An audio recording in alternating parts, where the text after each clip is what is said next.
E faltam 2 blocos de versículo em Romanos 8 para que nós encerremos o capítulo 8 de Romanos. Contudo, eu entendi da parte do Senhor que os versículos finais de Romanos 8, e quando me falo de versículos finais, eu estou me referindo do 31 ao 39, fosse trazido nesse domingo à noite, principalmente, ou melhor, também pelo fato de estarmos diante da ceia do Senhor. Ora, domingo à noite passado, nós falamos sobre o amor de Deus, dentro do contexto de 1 João 4. E essa mensagem, eu poderia dizer que a gente acabou tornando-se uma série de mensagens que falam sobre o amor de Deus. Então, hoje, estaremos falando diretamente sobre o amor de Deus e, por sinal, sobre o louvor que a gente cantou, que é Romanos 8. Já está gravando? Então, convido a igreja a ficar de pé, em nome de Jesus. Novamente, eu vou ler aqui com vocês, porque eu esqueci minha Bíblia em Saquarema. Só a graça, eu esqueci uma Bíblia na Amazônia, agora outra em Saquarema, mas a da Amazônia é mais difícil recuperar, mas de Saquarema o Renan vai trazer, se Deus quiser. E diz assim, vocês conhecem o texto e iremos trabalhar sobre ele. Os versículos anteriores eu vou trabalhar na sexta-feira, tá? Vamos lá. Que diremos então à vista dessas coisas? Se Deus é por nós, quem será contra nós? Pode passar. Aquele que não poupou o seu próprio filho, mas por todos nós o entregou, será que não nos dará graciosamente com ele todas as coisas? Quem intentará acusação contra os eleitos de Deus? É Deus quem os justifica. Quem os condenará é Cristo Jesus, quem morreu, ou melhor, quem ressuscitou, o qual está à direita de Deus e também intercede por nós. Quem nos separará do amor de Cristo? Será a tribulação, ou a angústia, ou a perseguição, ou a fome, ou a nudez, ou o perigo, ou a espada? Como está escrito, por amor de ti somos entregues à morte continuamente. Fomos considerados como ovelhas para o matadouro. Em todas essas coisas, porém, somos mais que vencedores por meio daquele que nos amou. Porque eu estou bem certo de que nem a morte, nem a vida, nem os anjos, nem os principados, nem as coisas do presente, nem do porvir, nem os poderes, nem a altura, nem a profundidade, nem qualquer outra criatura poderá nos separar do amor de Deus que está em Cristo Jesus, nosso Senhor. Vamos orar, meus irmãos. Senhor, muito obrigado pelo teu amor para conosco. É com temor e tremor que nos aproximamos da tua palavra. Tem misericórdia de nós. Ilumina nosso entendimento a fim de aprendermos um pouco mais sobre o teu amor nessa noite. Essa é a nossa oração, em nome de Jesus Cristo. Amém. Podemos sentar, meus irmãos?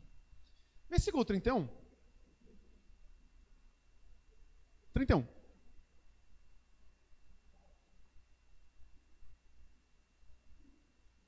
Veja. Que diremos então à vista dessas coisas?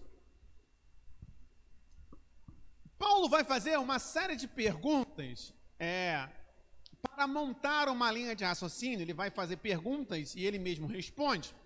Algumas perguntas, na verdade, são retóricas, isto é, não requerem resposta. Outras ele mesmo vai responder. Então veja, que diremos então à vista dessas coisas? Se Deus é por nós, quem será contra nós? À vista de qual coisas?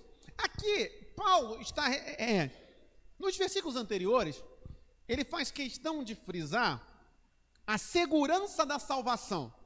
Vocês vão ver, tanto que o texto anterior é o que fala sobre a eleição, sobre a predestinação, sobre o fato de que o Espírito Santo é aquele que nos assegura a salvação. Quer ver? Bota o versículo 23, nesse mesmo capítulo, por favor.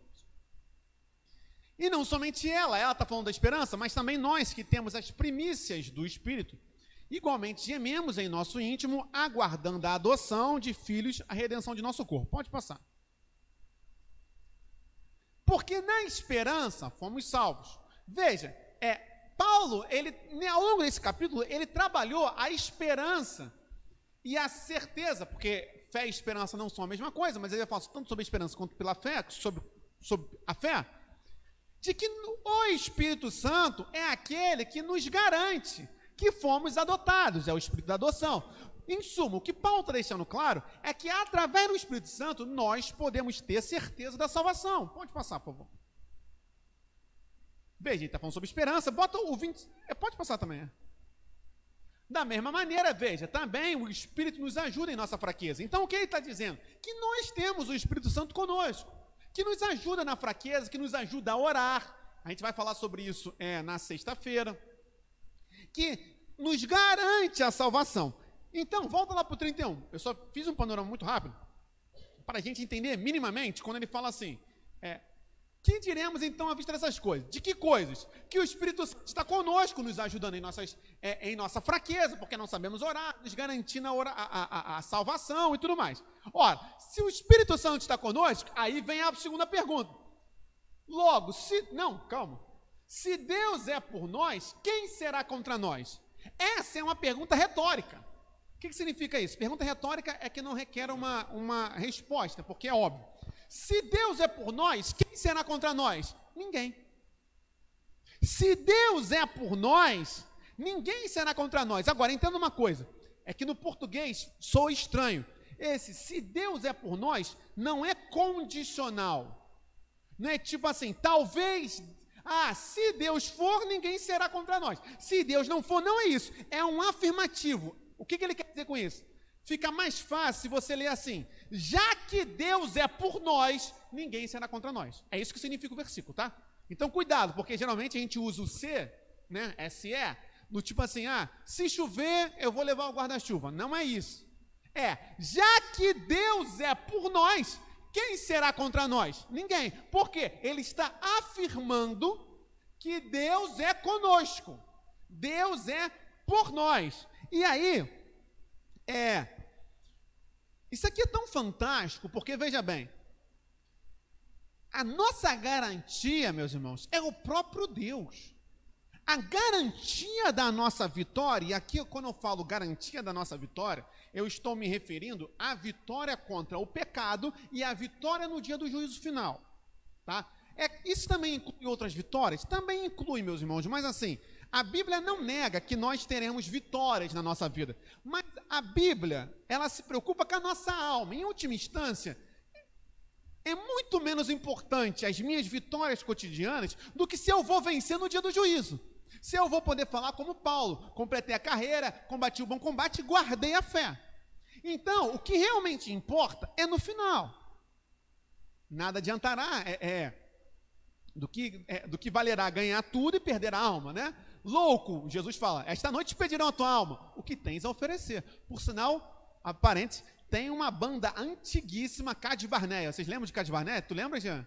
Johnny, esta noite, Johnny, pedirão sua alma. Não conhecem? Gente, era da época do rock. Quando explodiu o rock gospel, era Oficina G3 e Cade Barneia. Johnny, vocês não conhecem isso? Gente, isso é muito bom, gente. Vocês não gostam? Caramba. Aí, é muito bom. Ouçam. Johnny, esta noite pedirão tua alma. Ó, é mais velho que eu, garanto que é mais velho que eu, tá? Mas é muito maneiro. É muito bom mesmo. Dá para tocar nos vídeos. Mas tem que ter um... Tá, voltando para cá. Então, pois bem, qual é a questão aqui? Quem é o nosso, entre aspas, fiador? Vocês sabem como é que funciona fiador, né? Por sinal, conselho básico, não seja fiador de ninguém. Não é legal. Porque senão vai lá na tua casa, vai pegar a tua televisão por causa do cara que não pagou a televisão. Mas como é que funciona fiador? Fiador é o seguinte, vocês sabem, eu não preciso nem explicar, mas vou explicar pela didática da pregação. Vamos supor, eu sou o fiador do Cadu. Se o Cadu não pagar, vai estourar na mão de quem? Na minha, meu irmão. Eu falo assim, mas o que eu tenho a ver com isso? Problema, ninguém mandou tu emprestar teu nome, é assim que funciona. Quem é o nosso fiador no dia do julgamento? É o próprio Deus. A nossa garantia é o próprio Deus, porque a salvação é por graça, não é por obras nossas, não é por nada que façamos. Sendo assim, não há derrota. Por que não há derrota? Porque Cristo já derrotou o último inimigo. Quem? A morte. Então a morte já foi derrotada. Meus irmãos, dá para só pregar esse versículo aqui é o consolo do crente. Já que Deus é por nós, nada será contra nós. Agora, entenda novamente, isso está se referindo à salvação. Isso aqui não é para tu chegar no teu trabalho amanhã, sabe aquele meme? Pegar a mesa do teu patrão, tacar para o alto e falar, quero ver quem vai ser contra mim. Tu vai tomar uma justa causa, né? E aí tu vai ver. Não é isso. Isso aqui diz respeito à salvação. Uma vez que é Deus quem garante a nossa salvação, é impossível. Ninguém pode nos tirar das mãos de Deus. Ninguém nos tira das mãos de Deus. Agora, como aprendemos na EBD hoje pela manhã, ninguém nos tira, mas a gente pode sair, tá?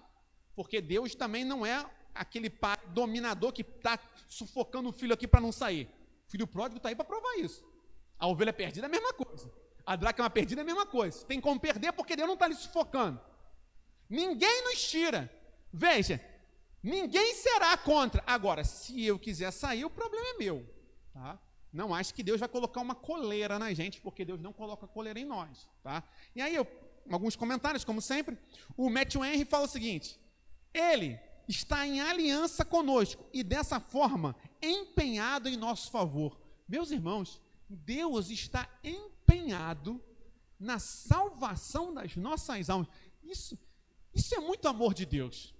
Deus se importa com as nossas almas. Meus irmãos, Deus se importa conosco e se importa em nos salvar.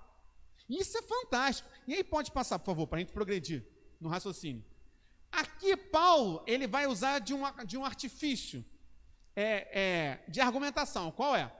O que ele vai argumentar é o seguinte: já que Deus fez aquilo que era o máximo, ora, se Deus fez o máximo, qualquer coisa menor que isso, por que nós nos preocuparíamos? Basicamente é o seguinte, vou dar um exemplo, talvez fique fácil. Por exemplo, eu estava vendo, essa semana, uma promoção de carro, de 160 mil por 150. Eu falei, realmente, é uma promoção, baixou 10 mil, mas 150, meu irmão, da onde eu vou tirar 150? Vou vender um rim? Não vai rolar. Agora, se a pessoa tem 1 milhão, 150, 160 não faz diferença nenhuma.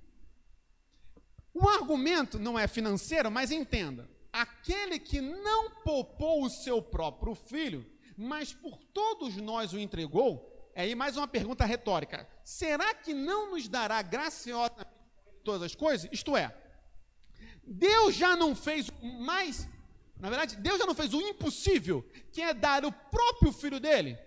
Deus não nos ama tanto que ele não achou ser um preço tão alto a ponto de matar o próprio filho? Então as demais coisas, meus irmãos, o que pode se comparar a isso? Nada. Então as demais coisas, fique tranquilo. E aí, mas tá bom, aonde está esse versículo aqui? Se aplica em quê? Será que não nos dará graciosamente com ele todas as coisas? O que ele está falando? Que o Senhor é aquele que nos sustenta até o dia do juízo. É isso que ele está falando. Veja, entenda que a argumentação vem nessa linha. De que, então tá bom, Deus é conosco, ok. Mas como é que vai ser até chegar naquele dia? Como é que eu não vou esmorecer? Como é que eu não vou me perder? Se Deus já nos salvou, você acha que Ele não vai nos sustentar até o dia do juízo? Ele nos sustentará, meus irmãos. É isso que o texto está falando. Novamente, é claro que se eu quiser sair, o problema é meu. Mas se nós permanecermos no Senhor, Ele é aquilo que a gente chama de divina providência. Jeová Jirê, Deus proverá. Deus vai prover, não sei como. E novamente, por favor, não limitem o texto a questões materiais. É algo muito mais profundo e importante que materiais. E quando estou falando de material, não estou falando só de dinheiro, estou falando de saúde, sonhos. Existe algo muito superior a isso. Que é o quê? A minha e a sua alma. Ora, o Senhor nos sustentará graciosamente. Isso fica muito claro quando o próprio Jesus, quando fala no sermão escatológico, ele fala o seguinte: que se a grande tribulação não for encurtada, até os salvos se perderiam. O que é isso? É Deus controlando a maldade e o próprio Satanás para que nós não nos percamos. Porque, meus irmãos, a gente não tem como lutar contra Satanás. Nós, enquanto seres humanos, é impossível. Nós lutamos na força do poder de Deus. Agora, nós, enquanto seres humanos, a gente não tem como medir força com ser espiritual. Então, o que nos sustenta? É o Senhor. Aí, eu peguei aqui um comentário do Champlin. Pode-se crer facilmente que Deus, tendo já feito o máximo em nosso favor, isto é, entregado a Jesus Cristo, não deixaria de fazer aquilo que é menor. Então, Se isso, obviamente, como eu falei, tem uma aplicação escatológica, mas eu também posso aplicar isso para outras áreas. Qual é? Não se desesperem, meus irmãos. Não estou falando que a vida vai ser fácil, mas tenha fé em Jesus Cristo, que nada sai do controle dele, porque se Deus foi capaz de despejar a sua ira contra o próprio Filho, lembrem-se do que fala Isaías 53, que ao Senhor agradou moê-lo. Deus se agradou de moer Jesus, e o termo é moer. Por quê? Porque Jesus estava pagando o preço da justiça, e a justiça é agradável a Deus. É claro que Deus não é sádico e ele tinha prazer de torturar Jesus. Não é isso, pelo amor de Deus, nem precisava fazer esse comentário. Mas por que Deus se agradou em moer Jesus, o Filho? Porque a justiça estava sendo saciada, a justiça do próprio Deus. Então, se Deus foi capaz de fazer tudo isso, meus irmãos, não cai um fio de cabelo da sua cabeça se Deus não permitir. Se o Senhor veste os lírios do campo, o que dizer sobre nós? Então, creiamos no amor dele, meus irmãos. E aqui, existe uma frase aqui que é o resumo de toda a doutrina, né? Esse mais por todos nós.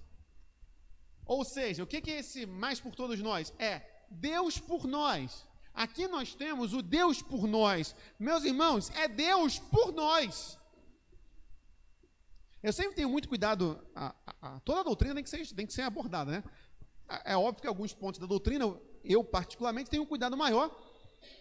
Não que eu não acredite na maturidade da igreja, muito pelo contrário, mas é por conta da teologia liberal, principalmente da teologia da prosperidade, que gosta de pegar esses versículos e deturpar. A Bíblia está falando que é Deus por nós, isso é inegável.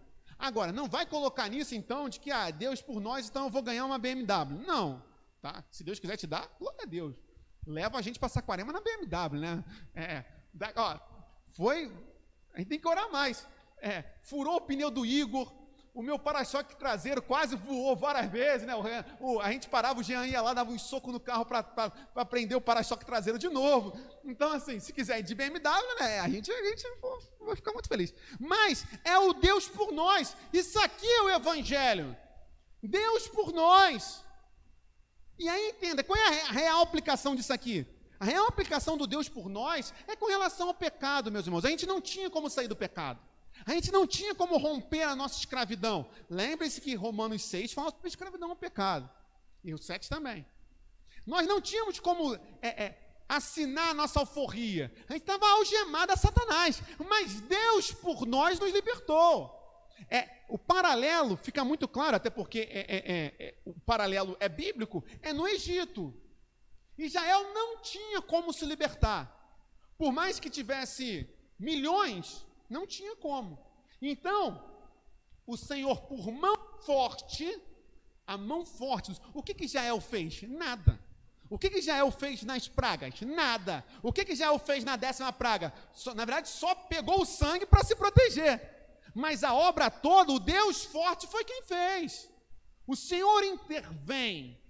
E a maior intervenção de Deus na história da humanidade foi Jesus Cristo, que Deus por nós nos tirou. E aí, Colossenses vai falar isso, né? Ele nos libertou do império das trevas e nos transportou. Ele, Deus Pai, nos libertou do império das trevas e nos transportou para o reino do seu Filho amado.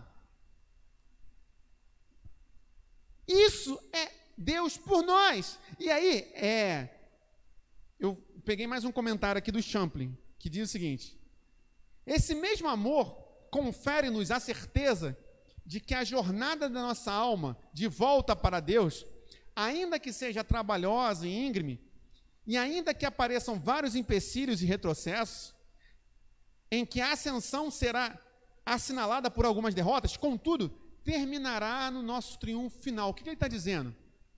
Talvez fique mais fácil. Bota Isaías 55, por favor. Do 1 ao 3. É isso aqui, meus irmãos. Todos vocês que têm sede, venham às águas.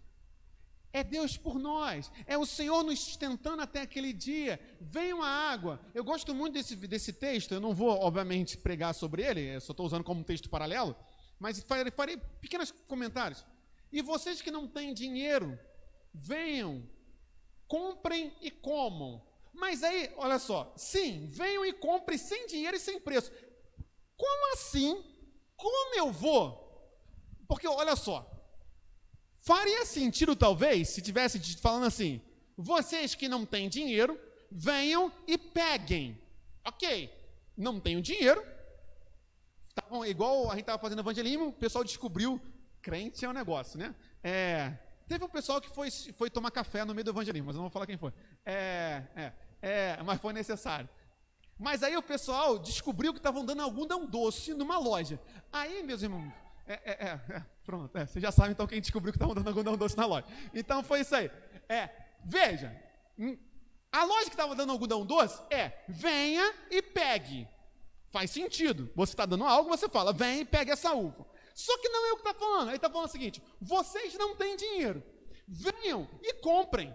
É tipo você querer passar o seu Sodexo zerado e comprar. Né? Vocês sabem o que é Sodexo? Sabe, né? Isso aí, o famoso vale-refeição, né? Beleza. Como é que você compra sem dinheiro? Aí você consegue entender quando a gente pensa o seguinte, que quando a gente fala que Jesus pagou o preço, isso é literal. Um preço foi pago, só que foi creditado na nossa conta. Por isso que nós podemos comprar sem dinheiro.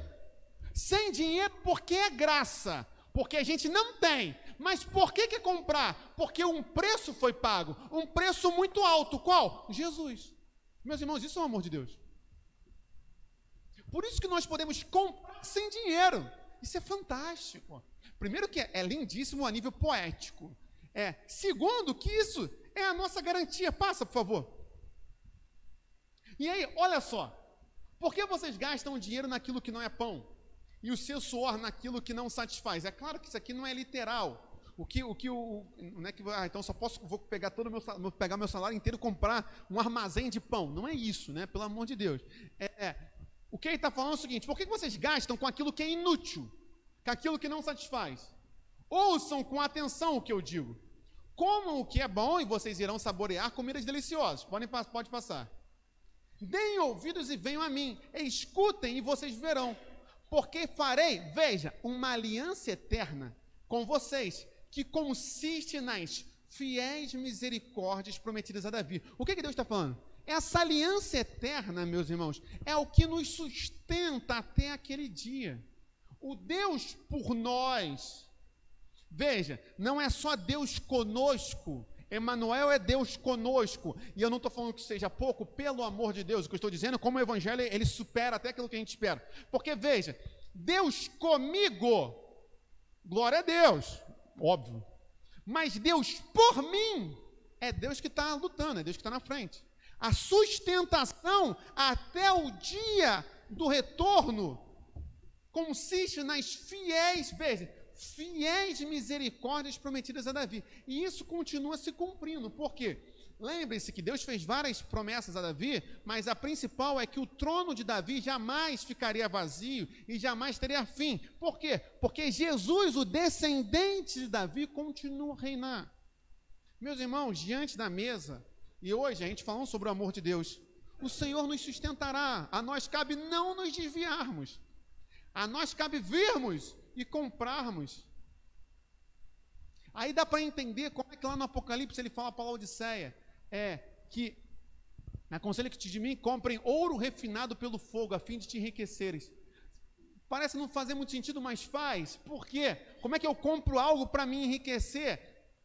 Não é que eu tenha esse dinheiro, mas é que Cristo pagou o preço e eu posso fazê-lo. Então é em Cristo, é Cristo por mim, Cristo em mim, meus irmãos. Pode voltar lá para Romanos, por favor? Estava no versículo 30. Não pode passar? Não, calma. Isso aí. Calma. Meu Deus, calma. Volta o 32, só para eu ler de novo. Então é isso. Aquele que não poupou o próprio filho, mas por todos nós o entregou. Será que não nos dará graciosamente com ele todas as coisas? Nos dará. Pode passar. E aí, novamente, aqui, é muito interessante. Estudar a Bíblia é maravilhoso, né? E existem várias nuances. Por quê? Porque no grego não tem pontuação. No grego não tem vírgula, não tem ponto final, nem ponto de interrogação. Então, existe toda uma... Não, na verdade, não é uma grande discussão, mas alguns chegariam a comentar que tudo seriam perguntas. Mas o que mais faz sentido é como está traduzido aqui. A partir desse momento, Paulo faz algumas perguntas e o próprio Paulo responde. Veja, quem intentará acusação contra os eleitos de Deus? Ninguém. Por quê? Porque é Deus quem os justifica. É isso que ele está falando. A primeira questão aqui qual é? Meus irmãos, quem é que vai nos acusar? Ninguém pode nos acusar. Por quê? Olha que coisa fantástica. O acusador é Satanás. O grande acusador é Satanás. Só que sabe qual é a questão? Satanás me acusa, aquele que acusa, digamos, o promotor. O promotor é aquele que vai acusar. Então, o promotor acusa o réu para o juiz. Então, Satanás me acusa para o juiz. Quem é o juiz? O próprio Deus. E quem foi que me justificou? O próprio Deus. Portanto, não há mais acusação contra mim, porque o juiz já decretou a pena. Qual é a pena? A minha e a sua salvação. É por isso que ele faz questão aqui. Quem acusará os eleitos de Deus? Ninguém, porque foi o próprio Deus que os justificou através de Cristo Jesus. Então, meus irmãos, eu gostaria de abordar alguns pontos. Primeiro, ninguém pode nos acusar, nem mesmo o nosso próprio coração. Aquilo que, bota 1 João 3,20, aquilo que vocês já sabem por quem trabalhou isso, mas eu só queria comentar esse versículo. 1 João 3,20. Pois se o nosso coração nos acusar, Deus é maior que o nosso coração e conhece todas as coisas. Então, já de cara, cuidado. Tá? Tem gente que confunde, coração arrependido, consciência, com, na verdade, falta de confiança em Deus. Porque se o Senhor já me justificou, se o juiz já decretou que eu sou inocente, eu não tenho... Sabe o que é isso? Literalmente é o seguinte, o cara está sendo acusado de matar uma pessoa. Aí, se ele for condenado, ele vai para a pena de morte. Aí o juiz vira para ele e fala assim, olha só, eu analisei aqui as provas, você é inocente. Aí o cara vira para o juiz e fala assim, não, eu quero ser morto. Mas aí o juiz fala assim, não, mas você já é inocente, tu não pode pagar por preço de algo que você não fez. Aí, mas o cara continua insistindo. Quando a gente fica se acusando em detrimento do fato de Deus já nos ter libertado da escravidão, meus irmãos, não faz sentido, para não dizer outras coisas. É claro que isso aqui não é desculpa para o pecado, não é isso. E a gente trabalhou isso aqui bastante quando a gente trabalhou esse texto específico. Não vou trabalhar de novo. A questão qual é? Cristo já não há mais acusação. Lembra? O capítulo 8 começa assim. Quem nos conhece? Não há mais condenação contra nenhum de nós. Então, quem nos acusará? Quem intentará acusação contra os eleitos de Deus? Ninguém, porque Deus justifica. Isso inclui o nosso próprio coração. Então, cuidado. Cuidado. Cuidado. Ah, não, mas e o meu sentimento de culpa? Meus irmãos, sabe como é que funciona? Funciona o seguinte, pequei, vou me sentir um lixo, tenho que me sentir um lixo porque sou um lixo. Me arrependi, o que eu faço agora? Fico moendo a minha própria culpa? Não, vai e não peques mais. Ah, vai ter consequência? Vai, se eu roubei eu vou ter que ser preso. Uma traição talvez não tenha mais solução, mas vai e não peques mais. Não adianta você ficar parado no mesmo lugar.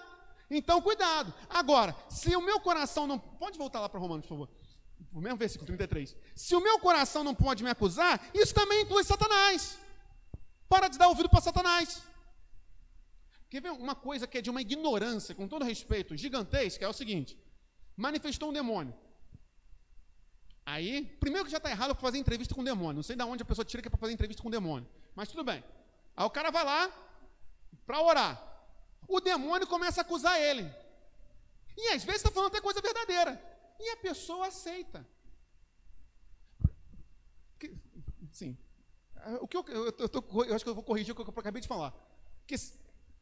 Assim, o demônio até pode falar o que é verdade, mas ele tem que lembrar que ele é servo do pai da mentira. Então, assim, considerar como verdadeiro algo que um demônio fala é algo muito complicado, mas não vem o caso agora. A questão é a seguinte, você está se sentindo acusado por um demônio? Vem cá, Deus não te justificou não, meu irmão, minha irmã? Porque se Deus não nos justificou, não faz sentido isso aqui, tá? Isso aqui, a ceia é o memorial eterno da justificação de Deus para conosco. Por isso que é fazer em memória de mim. Jesus fala. Sempre em memória dele. Ora, não há mais a acusação contra os eleitos. Não vou trabalhar a questão dos eleitos em si, mas entenda aqui como os salvos, eu e você, ponto. Porque Deus já nos justifica. E aí, eu quero provar isso. E veja que a gente já está caminhando para a questão da escatologia, né? Bota Apocalipse 12, versículo 10 e 11. Olha que coisa fantástica, meus irmãos. E aí vem comprovar tudo aquilo que eu já estou falando, de que o Senhor nos sustentará até aquele dia. Vamos lá. Então ouvi uma voz forte no céu, João falando, proclamando. Agora veio a salvação, está falando da volta de Jesus, tá? O poder, o reino do nosso Deus e a autoridade do seu Cristo. Pois foi expulso o acusador de nossos irmãos, o mesmo que os acusa de dia e de noite diante do nosso Deus. Satanás, vamos lá, vai começar 6 dias de batalha espiritual? Então saiba, batalha espiritual, sabe o que é realidade? Satanás fica diante de Deus de dia e de noite te acusando, só que não tem efeito, porque Jesus já pagou o preço. E quando ele voltar, isso aqui vai continuar acontecendo, até a volta. Quando Jesus voltar, o acusador vai ser expulso, e aí acabou. Passa o versículo, por favor. Eles o venceram por causa do quê? Volta. Venceram quem? O acusador. Venceram o acusador por causa do quê? Passa. A justificação. Venceram por causa do sangue do Cordeiro que tira o pecado do mundo. Por causa da palavra do testemunho que deram. Palavra. Eu ia apontar para a minha Bíblia não está aqui, está em Saquarema. E mesmo diante da morte, não amaram a própria vida. Está falando dos mártires. Cuidado, tá? Quando você ama muito a sua própria vida. Eu falei isso ontem no evangelismo. Quando a gente foi partir para o evangelismo, eu falei algo, eu gostaria de falar aqui agora. Não tenha medo de morrer. Tenha medo de morrer sem Jesus. É lógico que a gente tem um temor não estou falando para você sair correndo no tiroteio, não é isso. Agora, eu tenho medo de morrer. O maior medo tem que ser ter medo de morrer sem Jesus, meus irmãos. Tá? E aí, bota Isaías 50, versículo 7. Só para corroborar, tá? Porque o Senhor Deus me ajuda. Por isso não serei humilhado. Por isso fiz o meu rosto como uma pedra, e sei que não serei envergonhado. Isso aqui é o quê? Aquele que vão ver a minha vitória. Meus irmãos, isso aqui está falando. Aqui até tinha um apontamento para a questão da restauração de Israel, mas é óbvio que isso aqui não é para aquele cara que fez bullying com você na escola, você vai estar lá, chefe da empresa, ele vai mandar o currículo, tu vai rasgar na cara dele. Não é isso. Ser crente, né? Tu imaginou, né, Cadu? Ser crente. O que ele está falando aqui? Está falando, quando vem um acusador te humilhar, nós não seremos, porque o Senhor nos ajuda. Bota o versículo 9 desse mesmo capítulo, por favor. Eis que o Senhor Deus me ajuda. Veja, quem poderá me condenar? Só vou até aqui, nem vou continuar. Ninguém. Se o Senhor Deus me ajuda, quem vai me condenar? Ninguém. E aí, eu quero dar um exemplo prático disso. Eu falei do Apocalipse, mas sabe aonde você vê isso literalmente? Em Jó. Bota Jó 42:7. O Deus por nós é Deus que vai tirar satisfação com os amigos de Jó. Vocês sabem que os amigos de Jó começam a falar um monte de abobrinha. No começo eles estavam de boa, né? Jó, que coisa terrível. Aí daqui a pouco começa aquilo. Tu vê que passa-se milhares de anos e o pessoal não aprende, né? Deve estar em pecado. Deus fica revoltado e é Deus que vai tirar satisfação com os amigos de Jó. Bota Jó 42:7. Depois que o Senhor falou essas palavras, a Jó, olha só, o Senhor disse também a Elifaz, era um dos amigos, o Temanita: a minha ira se acendeu contra você e contra os seus 2 amigos, porque vocês não falaram a meu respeito o que é reto, como o meu servo Jó falou. Isso aqui é o Deus por nós. Isso aqui É Deus batalhando por nós. Isso aqui é Deus não permitindo que sejamos envergonhados. Aí você vai falar assim, mas Jó não foi envergonhado? Novamente, é por isso que tudo isso se aplica à salvação. Meus irmãos, quando a Bíblia fala que nós não seremos envergonhados, não é nessa terra. Por favor, não seja tão ingênuo a ponto de achar que isso é nessa terra. Nessa terra, nós seremos envergonhados, porque nós seremos humilhados por causa do nome de Cristo. Isso aqui dizia respeito à salvação. Por quê? Porque eles estavam falando que Jó estava em pecado. Agora, isso aqui também se aplica a um fato. Qual é? Estão me acusando. Aquilo que o nosso pastor presidente sempre fala. Não se preocupe em estarem te acusando. Se preocupe se a acusação for verdadeira. A mentira não prevalecerá, porque a mentira é filha de Satanás. Então, se é mentira, relaxa. Se for verdade, pó, cara no pó. Cara no pó e clamor ao Senhor, para que o Senhor não exponha a nossa nudez. Aconselho que de mim compre vestiduras brancas novamente, né, lá de Laodiceia, a fim de que não seja exposta a vergonha da sua nudez. Agora, não tente, só fazendo uma extensão de raciocínio, não tente tampar a sua vergonha com folhas de árvores, igual Adão e Eva fizeram. Não vai funcionar. A gente só consegue tampar a nossa vergonha através do sangue de Cristo. Tá? Então veja, mas eu queria só deixar claro que é Deus e não tirar satisfação. Sabe aquele negócio assim, quando a gente é criança? Tu me bateu, vou falar com a minha mãe. Aí a mãe vai lá tirar satisfação. Aqui é o próprio Deus, meus irmãos. Então, novamente, no dia do juízo, o acusador vai vir, o acusador já está nos acusando de dia e de noite. Só que nós não seremos envergonhados, porque é Deus. É Deus que nos sustenta e nos faz prevalecer. Meus irmãos, tá tudo tranquilo? Amém? Glórias a Deus por isso. Versículo 34 lá de Romanos, por favor. Que aí, isso aí. Veja, só volta o 33, só para entender o raciocínio. Veja a progressão de raciocínio. Quem vai acusar? Ninguém, porque Deus já justificou. Pode passar. E agora, quem vai condenar? Ninguém. Por quê? Porque é Cristo Jesus quem morreu. Ou melhor, que ressuscitou, o qual está à direita de Deus e também intercede por nós. Veja. Qual é a garantia que você tem? Vamos lá, essa é uma boa pergunta. Qual a garantia que você tem? Não adianta falar eu sinto. Quero saber garantia bíblica. Qual é a garantia que você tem que aquilo que Jesus fez foi suficiente? Essa é uma pergunta básica. Calma, responda para si mesmo. Não em voz alta. Qual é a garantia que você tem que aquilo que Jesus fez foi suficiente? Porque, vamos lá, a Igreja Católica botou purgatório na jogada, tá? A Igreja Católica tem purgatório. Como é que a gente pode ter, como é que você, que um dia falou assim, creio que Jesus é meu único e suficiente Salvador, como é que você pode ter certeza de que Deus Pai aceitou a oferta do Filho? Se a gente tem relato na Bíblia de Deus rejeitando ofertas, como rejeitou de Caim. Como é que hoje, diante do acusador, e eu estou falando de Satanás, você pode ter certeza de que o que Jesus fez foi suficiente? Três argumentos. E veja como a gente precisa aprender a Bíblia, porque essa é uma pergunta básica e que às vezes a gente realmente fica se perguntando assim, porque assim, é lógico que você vai fazer assim, mas é óbvio que foi suficiente. Eu falo, é óbvio que foi suficiente, mas tá bom, demonstre biblicamente. Aí a resposta no próximo versículo, tá? Primeiro, Jesus pagou o preço da lei, ele morreu.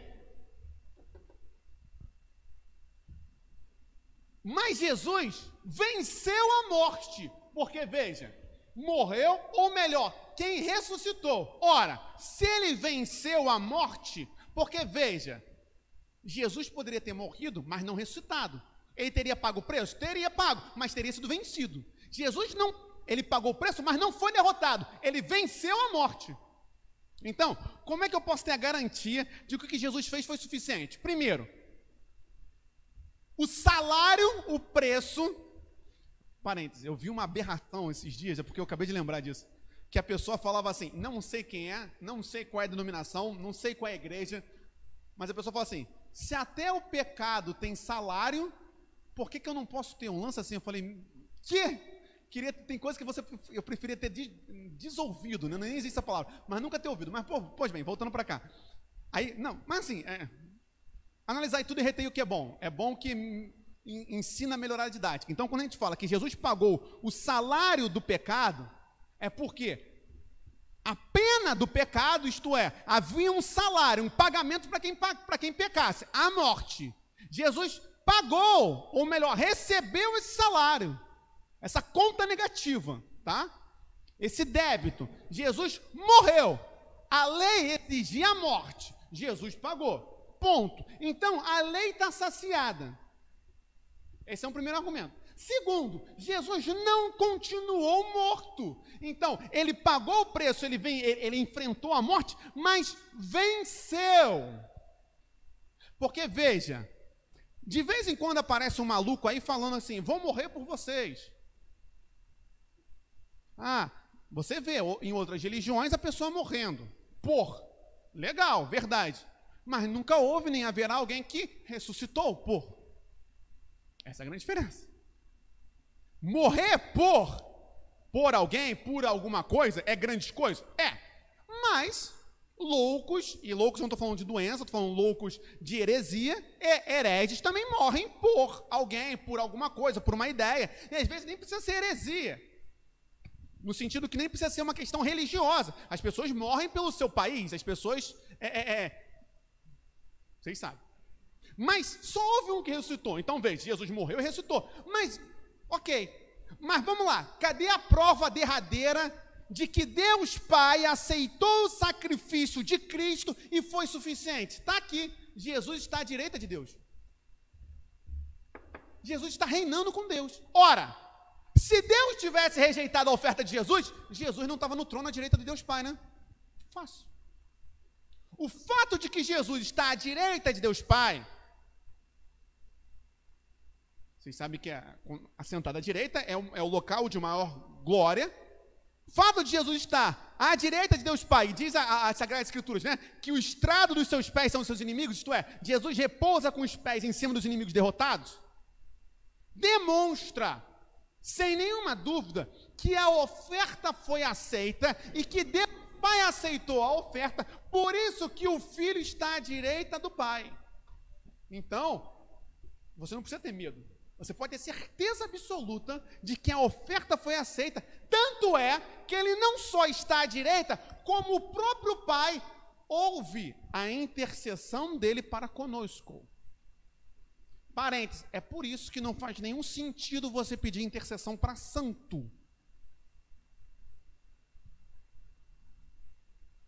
Gente, e aí eu faço uma outra, que você pode falar assim, mas para santo eu nunca faria, mas tem crente que gosta de orar para anjo.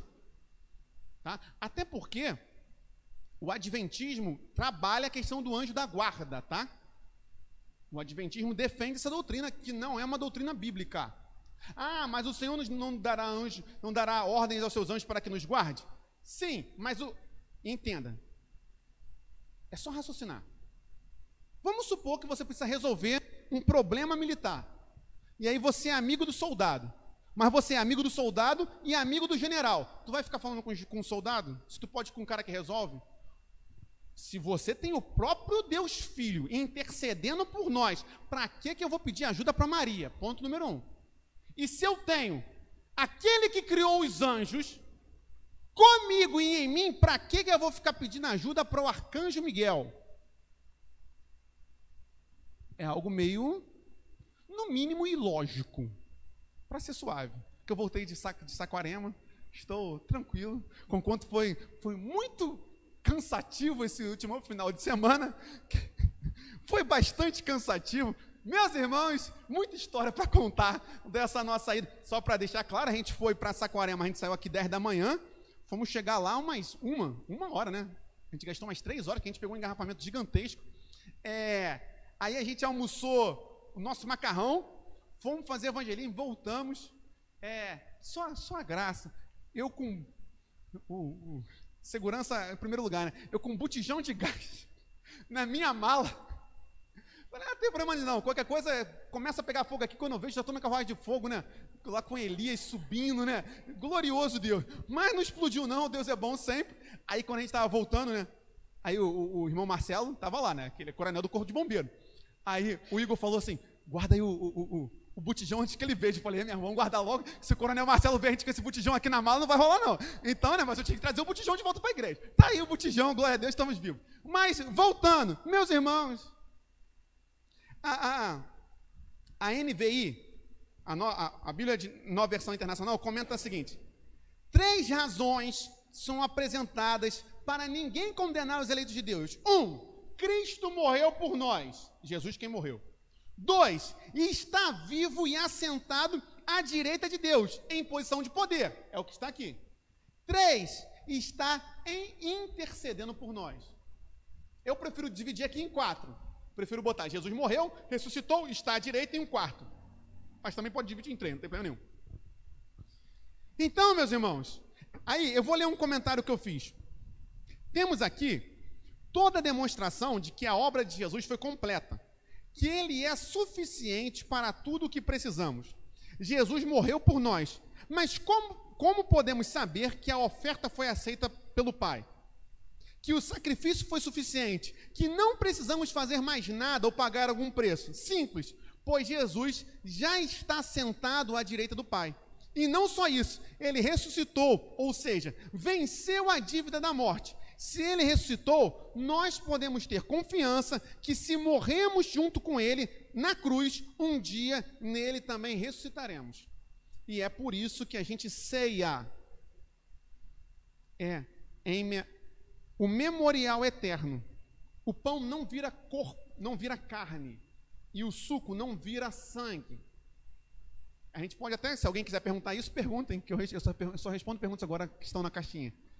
A Igreja Católica, ela defende a doutrina da transubstanciação. O que é a doutrina da transubstanciação? É de que literalmente o pão viraria carne e o suco, o vinho, viraria sangue. Isso aqui é um símbolo, até porque, então, o cristianismo seria uma religião canibal, que come a carne do próprio Deus, um negócio muito louco, e não é isso. Isso aqui é um simbolismo, tanto que a gente faz com suco e não com vinho, senão teria que ser só com vinho. Existe toda uma explicação do porquê a gente não usa vinho, desde o fato de que existem menores de idade que participam, além do fato de que, se fosse com vinho, eu não poderia voltar dirigindo para minha casa, porque existe algo chamado lei seca, né? E é 0 álcool. Então, para não criar qualquer polêmica, a questão não é o álcool, mas sim ser o fruto da uva, a gente faz com suco, simples assim. Então, aqui é o simbolismo do quê? Da morte, da vitória de Cristo na cruz. A ceia é a garantia de que confie no amor de Deus. É isso. Pode passar, por favor?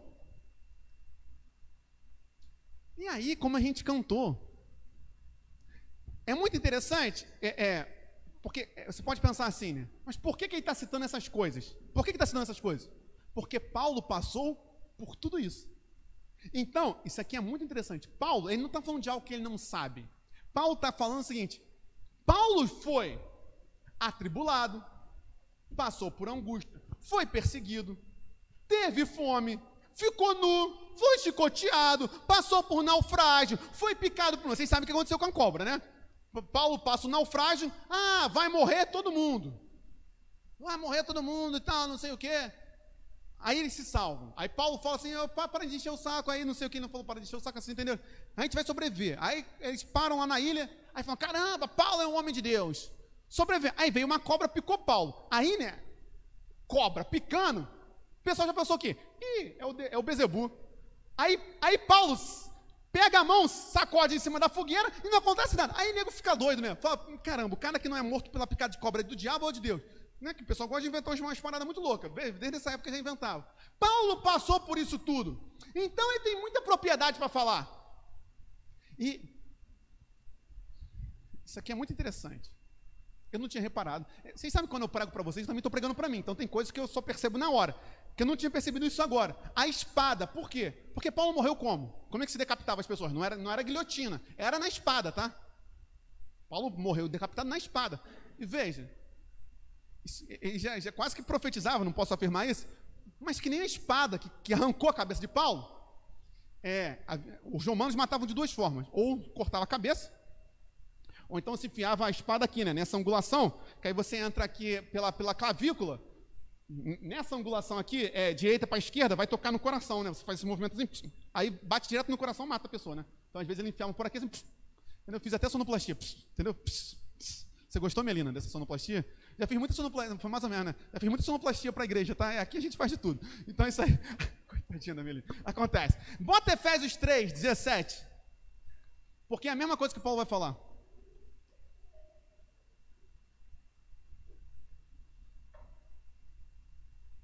E assim, pela fé, em nome de Jesus, nessa noite, essa mensagem inteira é para falar sobre o amor de Deus. Então, em nome de Jesus, que pela fé, que Cristo habite no coração de vocês, e estando vocês enraizados e alicerçados em amor, pode passar.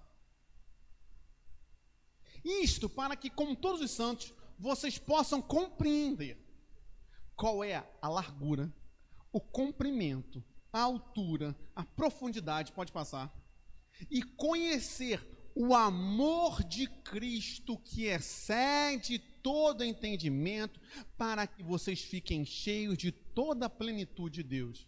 Seja cheio do amor de Cristo. Estamos diante da ceia, meus irmãos. Em nome de Jesus. Em nome de Jesus, pode passar.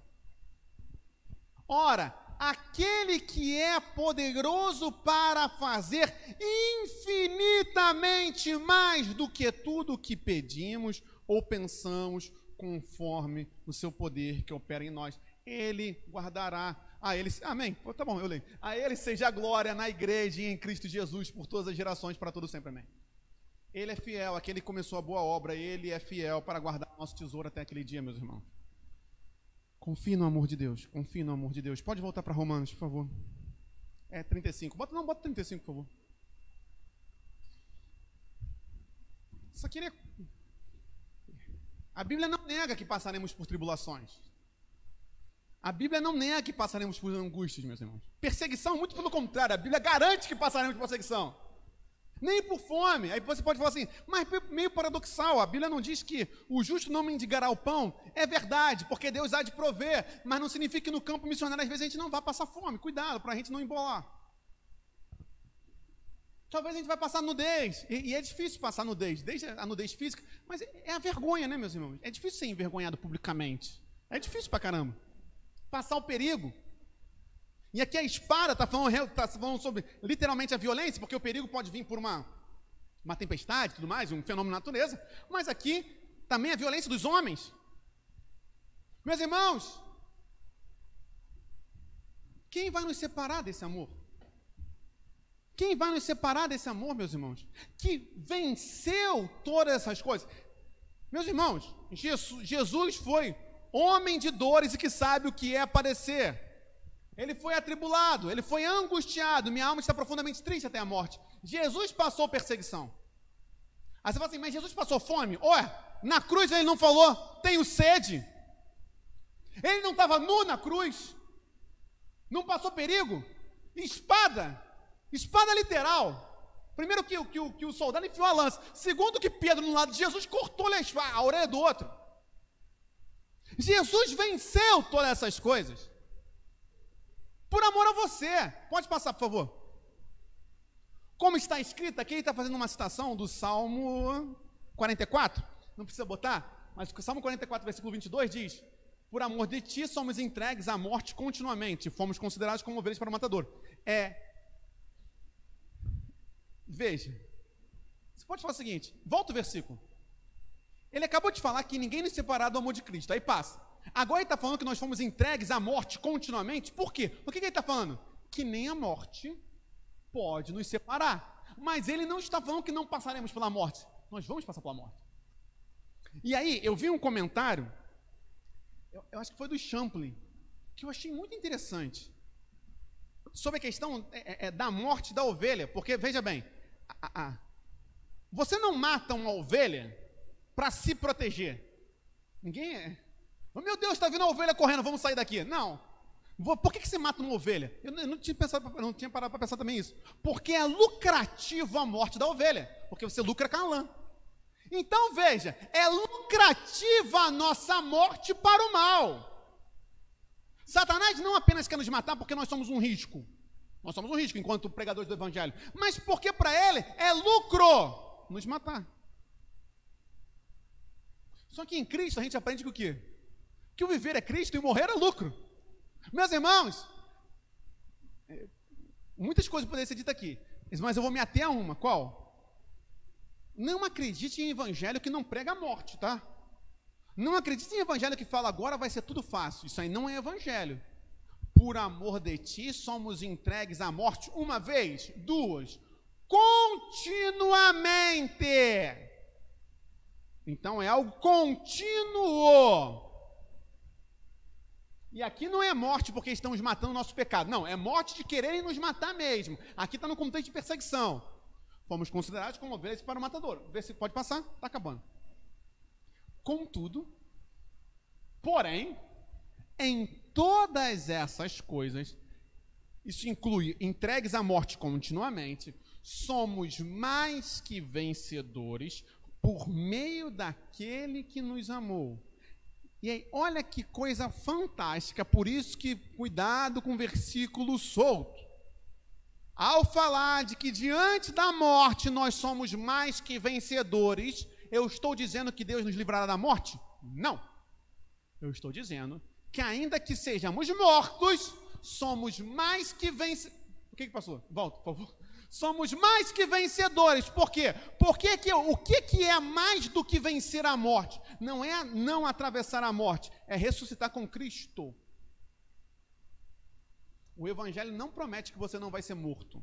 O Evangelho promete que ainda que sejamos mortos, e na verdade, parênteses, é um privilégio dado a poucos poder morrer por Cristo.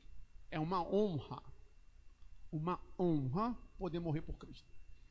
Mas que a nossa vitória já está decretada, e isso aqui não faça um corte dessa frase para falar que eu estou pregando teologia da prosperidade, seja lá do que for. A nossa vitória que já está decretada é o quê? Com relação à morte, porque Jesus já venceu a morte.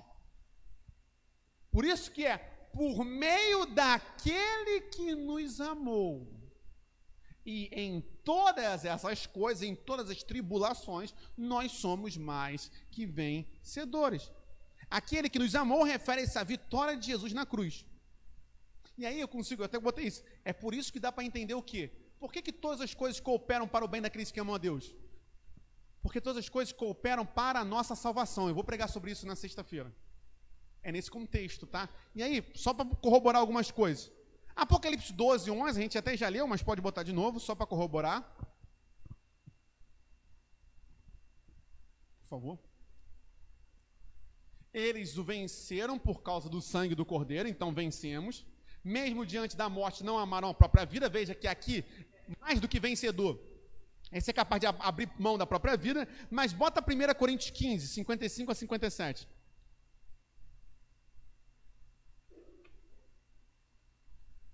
Está antes de 2 Coríntios. Onde está, ó morte, a sua vitória?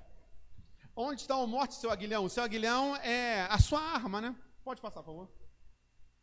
O aguilhão da morte é o pecado, veja que ele explica, né? E a força do pecado é a lei. Não vou entrar nesses detalhes, mas pode passar. Graças a Deus que nos dá vitória por meio de nosso Senhor Jesus Cristo. Então, sim, o crente já tem a vitória. Sobre o quê? Sobre a morte, sobre o pecado, através de Cristo Jesus. Eu fiz alguns comentários. Tenhamos então a consciência de que todas as tribulações e desventuras, assim, em nada demonstram um enfraquecimento do amor de Deus. Cuidado! Quando a gente acha que por conta da dor, o amor de Deus por nós enfraqueceu. Jamais. É falta de conhecimento. Portanto, quando duvidamos desse amor diante dos acontecimentos da vida, é porque na prática desconhecemos esse amor. Tudo pode nos ser roubado, mas o amor de Cristo por nós não pode nos ser roubado. Mesmo que entregues à morte, nós somos mais que vencedores, pois a morte já foi derrotada por Cristo e com ele ressuscitaremos. E aí, finalmente, pode voltar lá para Romanos?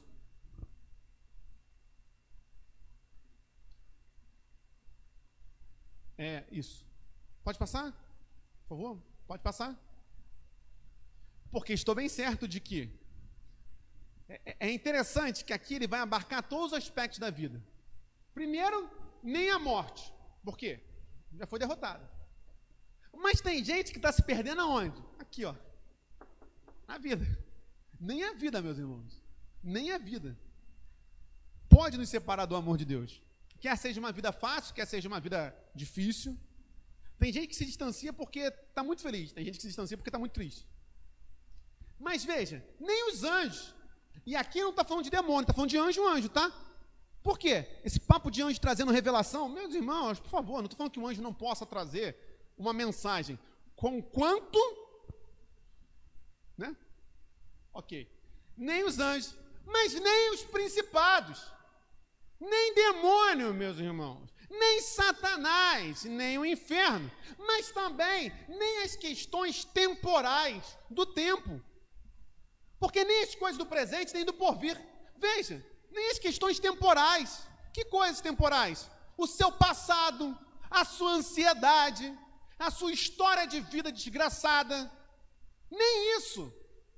Ah, mas eu não tenho como mudar o fato de que meu pai me espancava na minha infância. Esse fato eu não...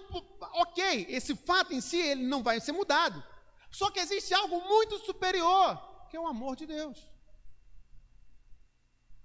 É isso. Eu não posso mudar o fato, mas eu posso mudar a forma como eu interpreto o fato e como o fato me afeta. Isso é mudável. E aqui, porque ele fala nem das coisas do presente nem do porvir, eu posso falar sobre milhões de coisas. Questão de idade. Quando a gente percebe o declínio do próprio corpo, é algo muito difícil. Não sei se você tem um avô, uma avó, ou até uma mãe, um pai, que às vezes vira para a gente e fala o seguinte: só estou esperando Deus me levar. Que você vê que a pessoa está cansada da vida. Principalmente o idoso. Idoso é algo impressionante. Porque idoso, assim, o muito idoso, pega o idoso mais de 90, de 91 para 92, faz uma diferença gigantesca. Coisa que, por exemplo, de 29 para 30, tu não tem tanta diferença assim. De 91 para 92, gente, é uma diferença absurda.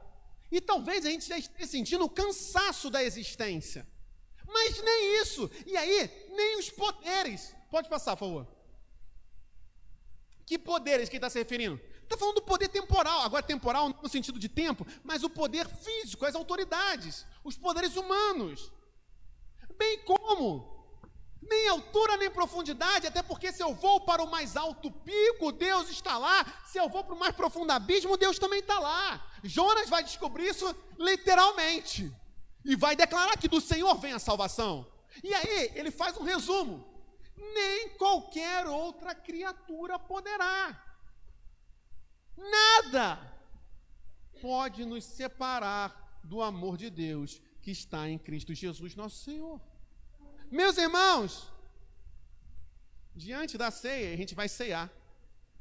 Porque a ceia é a declaração de que nada poderá nos separar do amor de Deus que está em Cristo Jesus, nosso Senhor. Em nome de Jesus. O consolo para a sua alma não é uma palavra de afirmação, é saber isso. O alívio dos sofrimentos das nossas angústias é saber isso. O que nos sustenta no dia mau é isso aqui, ó, é saber que nada, isso é fé, poderá nos separar do amor de Deus que está em Cristo Jesus, nosso Senhor. Saiba, essa mensagem é para isso, é por isso que a gente está falando sobre o amor de Deus. Saiba que nem qualquer outra criatura poderá. E aí, qualquer outro inclui o que você quiser. Satanás, porque Satanás também é criatura, tudo é criação de Deus. Então, qualquer coisa que abarque a criação não poderá nos separar do amor de Deus que está em Cristo Jesus, nosso Senhor, em nome de Jesus. E aí sim, volta o versículo. Veja que ele começa com isso aqui, ó. Porque estou bem certo. Essa mensagem é para isso. Que estejamos bem certos. Nossa fé. E se está balançando, está vindo aí 6 dias de batalha espiritual, vamos solidificar a fé. Estou bem certo. O que é bem? Não é só certo, é bem certo. Não há dúvidas. de que nada nos separar. Aí eu peguei uma frase do Matthew Henry que eu achei muito bonita. Quem pode impedir nossos rios se temos uma fonte inesgotável disponível? O que ele está falando é o seguinte: como impedir o rio da nossa alma se a fonte a jorrar é para a vida eterna? Porque aquele que um dia bebeu da água nunca mais terá sede, como disse Jesus para aquela mulher. Que aquele que beber da minha água nunca mais terá sede, muito pelo contrário, será uma fonte a jorrar para a vida eterna. É Ele nos sustentando até o dia da eternidade. Porque, e aí se eu quiser manter nessa figura, porque existe um rio que desce do trono de Deus, e por onde esse rio passa, existe vida. Meus irmãos, e aí, sim, porque esse texto aqui, pode passar por favor. Quando você vai para a gramática, ela faz um paralelo com o hebraico lá em Abraão. Eu não vou pedir para abrir, mas eu só cito, até porque vai ter que ir para ser. Nem precisa se preocupar com a música, porque não vai dar tempo de cantar música para ser. Mas é o quê? E eu vou terminar com isso. Abraão pega Isaac, e eles estão andando 3 dias até chegar no Monte Moriá. E sobem o Monte Moriá sozinhos. Chegam lá em cima, Isaac fala: pai, está aqui a lenha, está aqui a faca, está aqui o altar, mas vai morrer o quê? E aí Abraão vira para Isaac e fala: Deus proverá para si, meu filho, o cordeiro para o sacrifício. Por que eu estou citando isso? Simples. Eu vou ler o que eu escrevi. Diante da vida, podemos perguntar ao Santo Espírito a mesma pergunta que Isaac: como vai ser? Cadê o cordeiro para o sacrifício? E o Espírito Santo então nos responderá: Deus já proveu o cordeiro, está aqui. Por isso que ninguém poderá nos separar do amor de Cristo. E nós vamos lembrar disso nesse momento. Feche seus olhos. Chamar o pessoal da ceia. Não precisa vir o pessoal da música, não. A gente tem 5 minutinhos. Tá tranquilo? É bom que vocês desfrutam com mais calma. Quem pode participar da ceia do Senhor? Todo aquele que tem Jesus Cristo como seu único e suficiente Salvador. A mesa não é da Nova Vida, conquanto que todos sejamos membros da Nova Vida. O mandamento é: examine-se, pois, o homem a si mesmo, depois coma do pão, beba do cálice. Então peça perdão ao Senhor, conheça o amor dele. Como não teremos música, então ore, mas ore de verdade enquanto você recebe os elementos da ceia. Não coma, não beba, faremos isso juntos em nome de Jesus.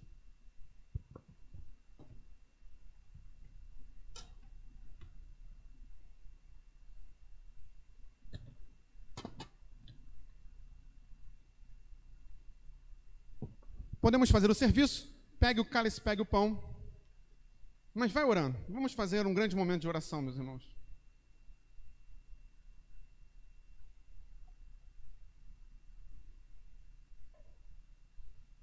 E com esse pão e com esse suco na sua mão, lembre-se do amor de Jesus Cristo para com você. Porque esse amor,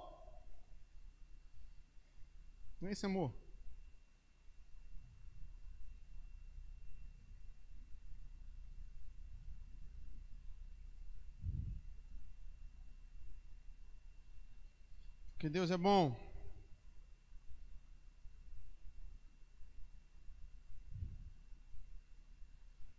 E a sua misericórdia dura para sempre, de geração em geração a sua fidelidade. Meus irmãos, esteja bem certo do amor de Deus para com você nesse momento. Esteja bem certo. Sem dúvidas, não haja dúvida na sua fé para com o amor de Deus, que já fez o máximo. Fique de pé, faça a sua oração ao Senhor.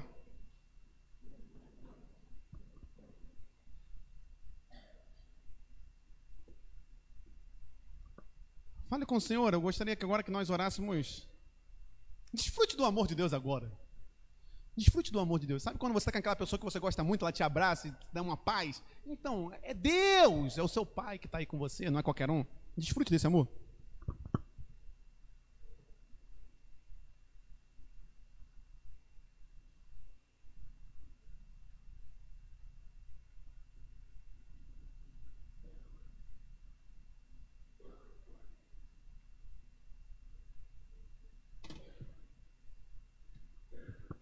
Pegue o pão, meu irmão, minha irmã.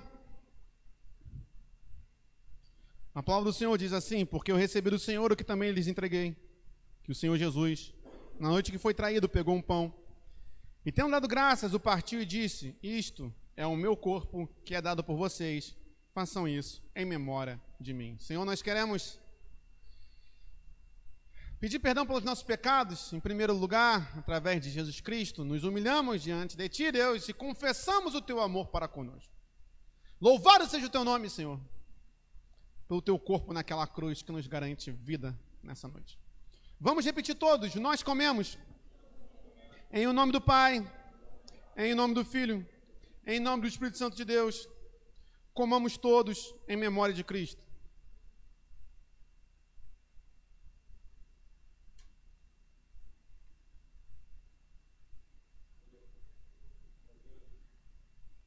E a palavra do Senhor continua dizendo, do mesmo modo, depois da ceia também pegou um cálice, dizendo: este cálice é a nova aliança no meu sangue. Façam isso todas as vezes que beberem em memória de mim. Porque todas as vezes que comerem este pão, beberem o cálice, vocês anunciam a morte do Senhor até que Ele venha. Troque de cálice com alguém e diga: Jesus te ama. Jesus te ama, meu irmão.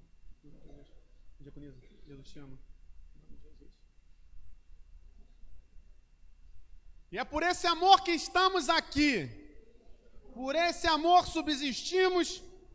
Por esse amor vivemos. E por esse amor continuaremos.